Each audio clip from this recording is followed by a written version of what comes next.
Llegamos a la tercera entrega de esta serie sonora. Hasta ahora hemos pasado por muchos altibajos, por momentos de miedo y de humor, por escenas que todavía resuenan en el cuerpo y en la memoria. Y en este punto entramos ya en la fase final del tratamiento. Es frecuente que se llegue con las fuerzas bajo mínimo. Es ya durísimo porque es que estás ya que es que no puedes más. O sea, ya es que es cualquier cosa, es un... Tengo que llegar. Noemí tenía 52 años cuando fue diagnosticada. Ya la hemos escuchado en el episodio anterior, cuando hablaba del cansancio y los efectos que tuvieron en ella las sesiones de quimioterapia. La persona que estuvo a su lado durante todos esos meses fue su hija. Yo no he vomitado en todo el tratamiento, pero yo justo ese día, que había pasado una semana de mi última sesión de quimio, vomité. Y yo me acuerdo que la pobre se acostó conmigo en mi cama y yo, claro, me levantaba a vomitar. Y ella inconscientemente dormida, yo notaba la mano de ella en la espalda así cada vez que me levantaba a vomitar. Pero yo la miraba y estaba dormida. Noches sin dormir, visitas al hospital, tardes en casa.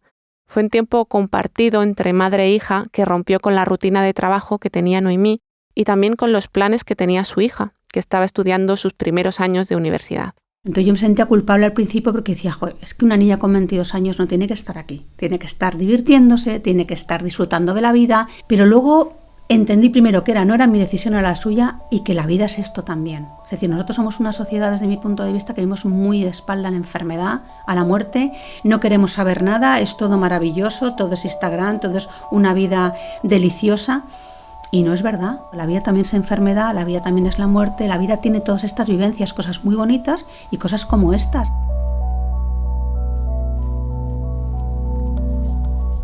El cáncer se cura, pero el miedo nunca se va. Y la incertidumbre. ¿Qué va a pasar? La sensación de que le estás jodiendo la vida a la gente, que hay un montón de cosas que ya no puedes hacer. Con una tranquilidad, no sé de dónde me vino. ¿Sabes? Que al final es un cóctel de emociones. Yo quiero llegar, yo quiero sobrevivir, yo quiero seguir viviendo. Yo me llamo Andrea Morán y esto es Vivir desde el cáncer, un documental sonoro del proyecto Cuásares. Episodio 3. El final que no llega.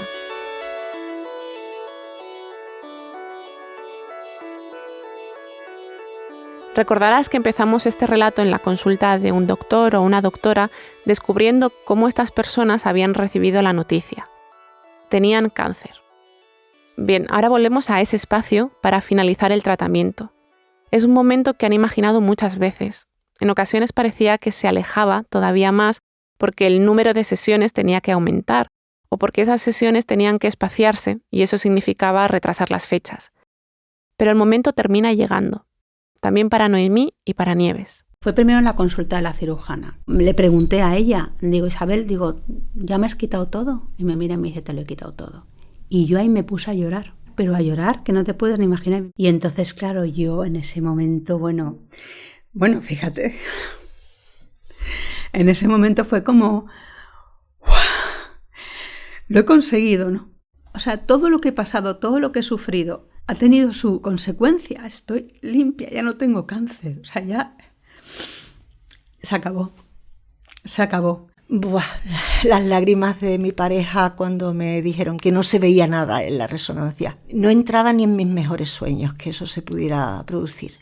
Y claro, y para mí fue la mejor noticia, pero cuando yo miré a mi pareja que me acompañaba en ese momento y lo vi derrumbarse, para mí fue devastador. No es una persona de lágrimas fáciles. Entonces, para mí fue muy importante. No me lo esperaba, la verdad. Y fue liberador para él y para mí. También se puede sentir esa liberación en la última sesión de radioterapia. Eso le pasó a Luisa. Acuérdate que ella nos había contado lo mucho que le ayudaba a escuchar ese hilo musical mientras la máquina hacía su trabajo. El último día, me levantan la tapa esa de la radio de la máquina esa, estaba sonando Libre, de Nino Bravo. O sea, es que me quedé y dije, ¿os estáis dando cuenta? ¿De qué? ¿No os habéis dado cuenta que está sonando Libre? Ah, ¿verdad? Y empezamos a reírnos. Fíjate tú, qué cosas. La última sesión de quimioterapia de Alejandra también fue especial. Por aquel entonces estábamos en pandemia. Y ese día sí vinieron mis padres, pudieron entrar en la sala de quimio y claro, eso fue lo más emotivo de mi vida. Y yo decía, venga Lala, que esto a lo mejor es el último pinchazo de una vía de quimio o es el último sonido que vamos a escuchar de que se ha terminado la bolsita de quimio y te tienen que traer otra. O las últimas 4 horas que estás aquí sentada con el brazo tieso. Si tuviéramos que elegir un sonido para representar el último día, el último hito de un tratamiento oncológico, sería este.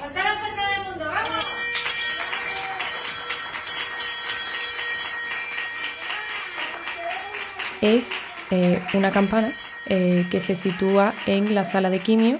Cuando un paciente termina su proceso de quimioterapia, toca la campana para como que suene al mundo entero que ya ha terminado y que lo ha superado.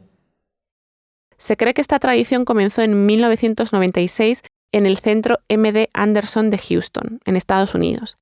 Allí se estaba tratando un oficial. Le dijo a su médico que quería seguir la tradición de la Marina de tocar una campana para indicar que el trabajo se había terminado. Así que llevó una campana de bronce a su último tratamiento, la hizo sonar varias veces y luego la donó al centro. Poco a poco este gesto se ha ido extendiendo por diferentes países y ahora es una costumbre habitual que los pacientes se reúnan con familiares y amigos para el toque de campana cuando se supera el tratamiento. Entonces es un símbolo muy bonito para un paciente de quimio.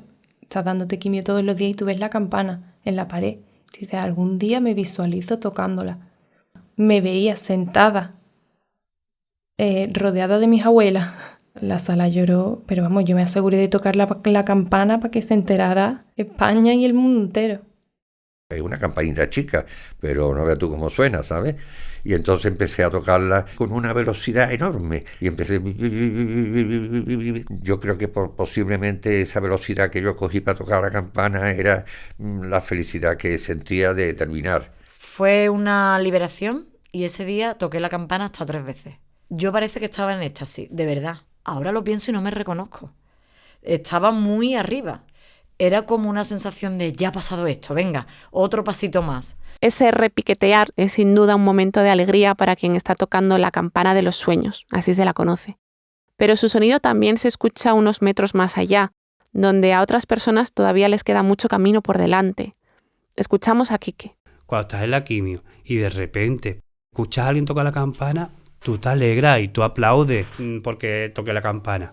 Pero ahí es cuando te vienes abajo, me pongo a llorar porque digo, ¿por qué esa persona sí y yo no? Que por supuesto el día que yo me vaya voy a tocar la campana, voy a grabar un vídeo, voy a hacer muy micro relato, dando gracias, pero que no una cosa que me haga mucha gracia, lo de la campana. Un riesgo que implica tocar la campana es pensar que supone, de manera definitiva, el final del tratamiento contra el cáncer, el final del proceso, pero eso no siempre se cumple. Por esa razón, Noemí prefiere celebrar los pequeños pasos. Al final tú vas pasando etapas, pues yo acabo mi quimio, hombre que sí de campanazo. Pero es que yo me operé, me quité el PIC y yo di otro campanazo. Claro, yo tuve mi radio, yo di mi campanazo en radio. Yo acabé mi Pembro, o sea, mi inmunoterapia, y yo di campanazo. Porque al final, oye, se superan etapas y se superan. Mejor, peor, pero se superan. Pues eso hay que celebrarlo. Con esa misma actitud, Inma acude a esa campana cada pocos meses.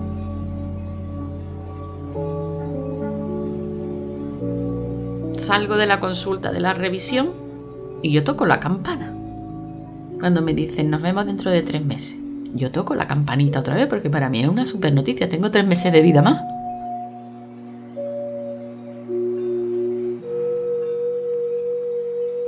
Lo que cuenta Inma nos sirve para introducir un tema importante.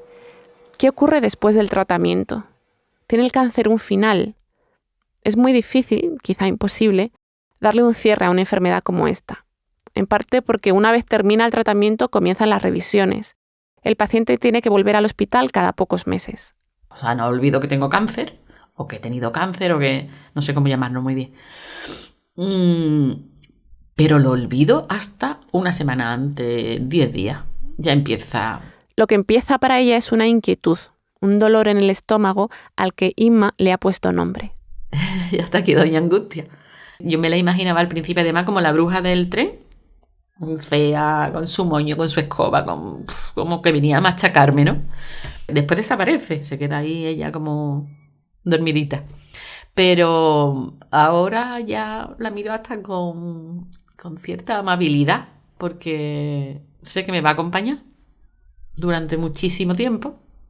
Y bueno, pues digo, aquí estamos otra vez. Aquí estamos, doña Angustia. Cuando pasamos, tocamos la campana, es como si saliera. Otro caso particular es el de Ana, porque además de las revisiones, ella tiene que someterse a cirugías frecuentes. Sigo un protocolo de conservación de órganos, o sea que quiere decir que tengo que cada 6 meses o cada 7 meses o cada vez que lo estipula el cirujano, entro al quirófano. Es entrar y salir, no poder cerrar el proceso, le supone un desgaste. No tengo tiempo de asimilar entre una intervención y otra. Entonces yo tengo un vaivén de emociones continuamente, que yo cuando un mes no tengo nada digo, no tengo nada, pero casi va a ser 10 años. O yo misma, yo me alegro y yo misma, o entonces yo opto por la opción A, yo voy a vivir y a disfrutar, que yo soy una disfrutona, dentro de las circunstancias. En diciembre tengo mi revisión y tengo que hacerme mitad. Yo voy de una forma optimista a recibir la información. Las revisiones de José también son muy frecuentes porque ha tenido más de una recaída. Oye, pues que el azúcar te ha subido un poco. Bueno, pues vamos a tratarnos el azúcar. Que el colesterol. Oye, pues resulta que hay aquí unos ganglios que hay que... Bueno, pues ya esa noticia la puedo recibir. Pero pensando siempre que aunque se repita la enfermedad o vuelva a renacer, que la vamos a superar. A José le diagnosticaron en 2010 y desde entonces ha tenido que reiniciar desde cero el tratamiento varias veces. Porque eso es como el Guadiana, ¿no? Que aparece y desaparece. Cuando se tuerza de verdad, pues se torcerá. Una enfermedad, un diagnóstico complicado, pues llegará cuando tenga que llegar, pero yo no voy a ponerme a pensar antes de que me llegue que tengo el diagnóstico en lo alto. Esto no viviría. Entonces, bueno, pues nos lo tomamos así. En el caso de Nieves, ella no sufrió una recaída. Fue un segundo cáncer, uno distinto al primero, en otra parte del cuerpo. El segundo fue un shock absoluto. Fui con mi pareja a la consulta y en ese momento que me dijeron es un tumor maligno de Cavum, que además yo no había escuchado esa palabra en la vida. O sea, no es de los habituales y además dentro del de Cavum es raro. Cuando me dicen eso yo digo, es que me ha pasado un camión por encima. Al recibir la noticia tuvo la sensación de volver a la casilla de salida, pero además ahora estaba en un tablero totalmente desconocido. Era otra cosa, no tenía nada que ver con el primero, casi que no me servía lo que yo había aprendido del primero, era completamente distinto. Entonces para mí fue muy duro, muy duro. O sea, en lo personal no lo podía creer. Le ocurrió también a Inma. Se lo confirmaron en una de esas revisiones, con doña Angustias en la boca del estómago. Y en el TAC de control, cuando yo ya termino el tratamiento, aparece la metástasis. Entonces, yo recuerdo que en ese instante que me dijo el doctor Quero, aquí está esto, y tenemos que volver a empezar. Ahí fui más consciente de que mi proceso se podía alargar, mi proceso se podía parar porque no fuese posible, o mi proceso podría terminar. Tuvo que someterse a una operación muy dura y después se embarcó en un nuevo tratamiento. Inma, que era maestra, recibió la llamada de la inspección. Se plantó en la oficina con sus 2 carpetas, una por cada proceso, y ahí comenzaron los trámites para su incapacidad laboral. No tuve la sensación de pérdida de mi trabajo, de mi vida anterior, porque cuando yo terminé el segundo proceso fui tan consciente de mis limitaciones, de mis secuelas, que yo dije, es que aunque a mí me llamasen para trabajar, yo no podría estar trabajando ni siquiera no sé, si yo hay días que no puedo abrocharme un botón de la camisa. Y bueno, son mis secuelas. Tengo dolor crónico, tengo cansancio crónico, tengo neuropatía, que ya no va a desaparecer en la mano y en los pies. Entonces hay días que yo no puedo. Y si también intento entender que si para mí eso es muy difícil, para los que me rodean también.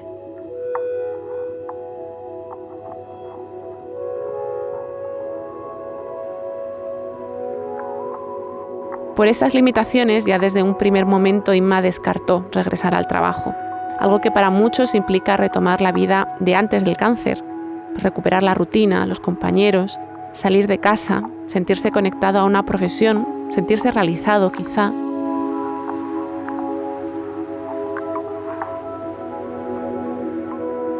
Al igual que Inma, Lourdes también era maestra. Ella tampoco pudo volver al instituto donde trabajaba. Recuerda que a Lourdes la habíamos conocido de camino al hospital. Nos contaba esos días de impasse previos a la operación en los que se sentía disociada. Se estaba encargando de todos los preparativos mientras esperaba una cirugía cerebral muy complicada. Todo salió bien, ella regresó a casa y ahí tuvo que poner en pie una vida distinta. Había perdido mucha visión, demasiada para seguir trabajando.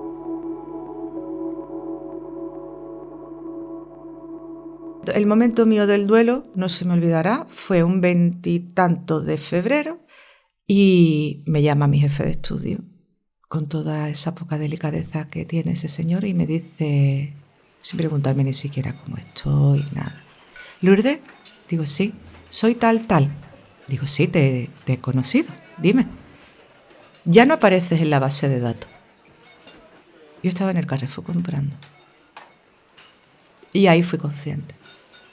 Ahí fui tan consciente que no me gusta entrar en el Carrefour. Me quedó ese trauma. Yo me quedé parada, miré a Joaquín, empecé a llorar y le dije, pues ya no soy maestra. Así, de un plumazo, Lourdes perdió su trabajo y también parte de su identidad. Ya no soy útil, ya no soy práctica, no sirvo para nada, no hay nada en la sociedad a lo que yo pueda estar. ¿Qué hago aquí? Para muchos pacientes oncológicos no es posible retomar la vida exactamente donde se dejó antes de la enfermedad. Y eso afecta a las profesiones y a las rutinas, pero también a la forma de estar en el mundo, a la manera de entender y sentir la vida. ¿Qué hago ahora? ¿Quién soy ahora? Son dos preguntas que esperan respuesta. Vivir desde el cáncer es una serie documental dirigida y guionizada por Andrea Morán para el proyecto Cuásares, con el diseño sonoro de QWERTY Podcast y la producción de Fran Pérez Román. Cuásares es un proyecto de concomitentes, Universidad Internacional de Andalucía, UNIA, Quirón Salud y Fundación Daniel y Nina Caraso, coordinado por CEMOS 98 con la mediación de Felipe González Gil.